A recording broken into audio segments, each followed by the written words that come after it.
Сайн бацхан ингээ та бүхэндээ энэ өдрийн мэндийг хүргэе. Ингээ та бүхнийг чек хэлний онлайн видео сургалтын 10 дугаар лекцэнд урьж байна. За тэгэхээр өнөөдрийн лекцээрээ бид нэр юу үзэх вэ гэхээр нэг шин зүйлийг сургуулна. За энэ маань бол неформалны буюу албаны бус, формалны буюу албаны яриа хөөрөө гэж юу вэ гэсэн талаар үзэх болно.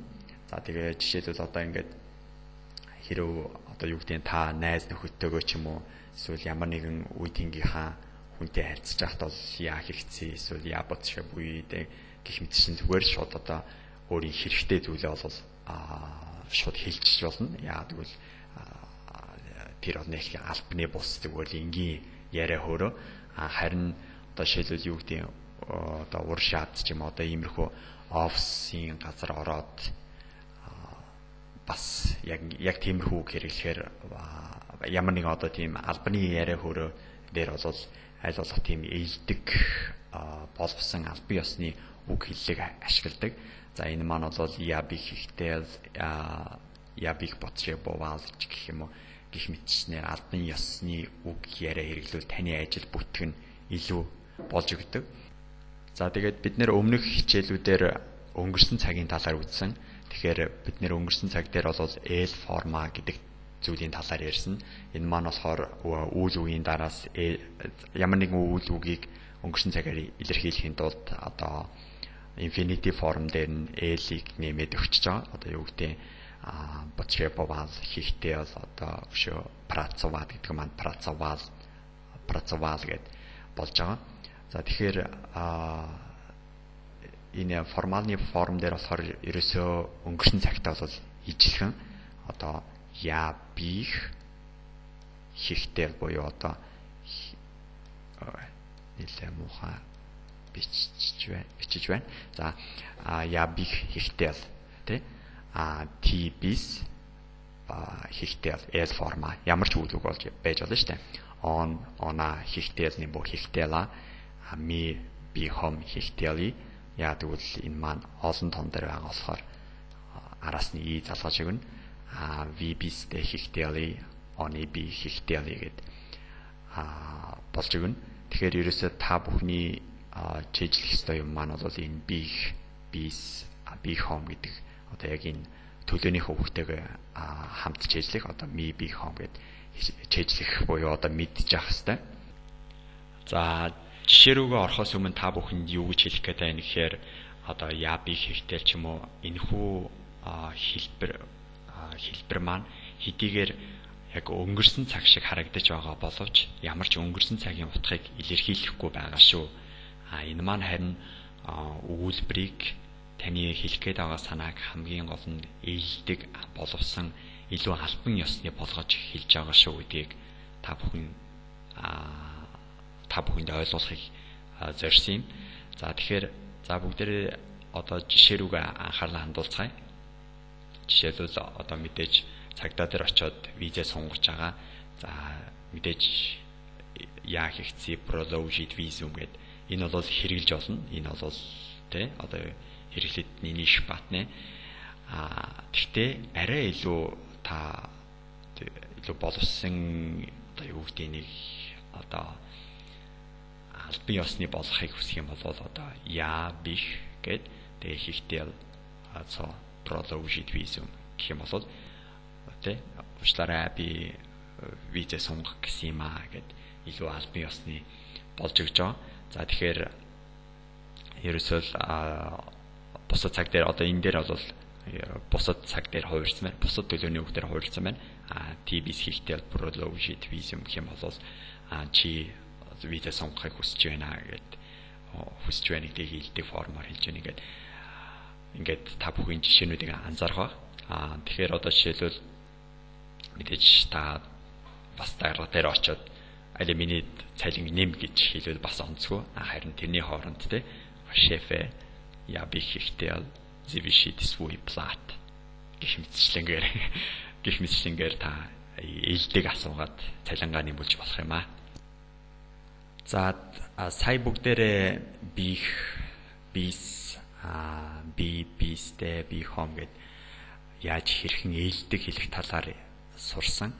Харин энэ дээр одоо бүгдээрээ дөрөөлөөд дараачийн сурч болох зүйл маань бол абих байгаа.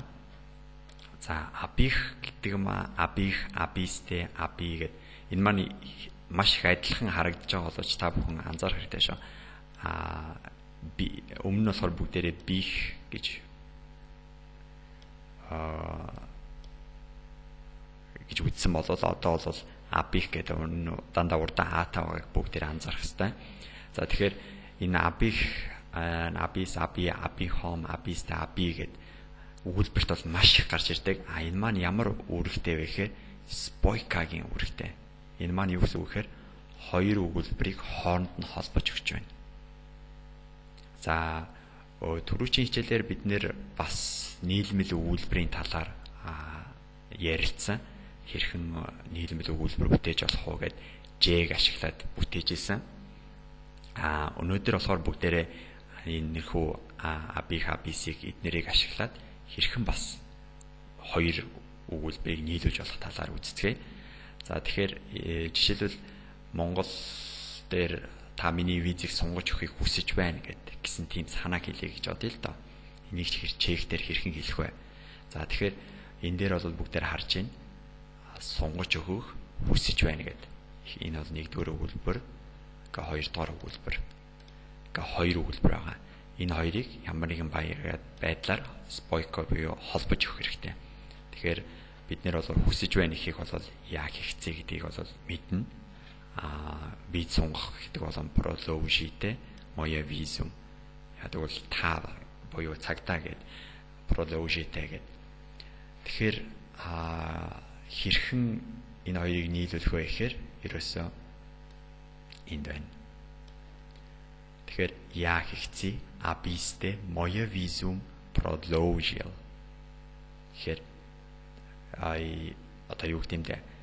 Яг ингээд үгжилж тайлбарлахаар их жоохон хэцүү байна. Гэхдээ ямар ч байсан та бүхэн яг ингээ энэхүү схемээс яг хараад хэрхэн хэлж болох уу гэдэг энэхүү та миний визийг сонгож өгөхийг хүсэж байна гэдэг монгол өгүүлбэрээ хэрхэн чектээр гаргаж ирж байгааг та бүхэн өөрсдөөс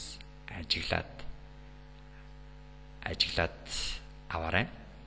За жишээлбэл дараагийн өгүүлбэр нь та надад туслахыг хүсэж байна гэдэг. Ерөнхийдөө энэ хүү абис, абихом гэдэг бол хоёр үйл үгийг холбоход хэлж байгаа. Ашиглаад байгаа юм шиг санагдаж байна. За тэгэх юм бол хүсэж байна гэх юм бол яа хийхцээ та гэдэг чинь юу? Абистэй надад ихийг өгөх үү? Ми туслах гэхээр помохов. Тэгэхээр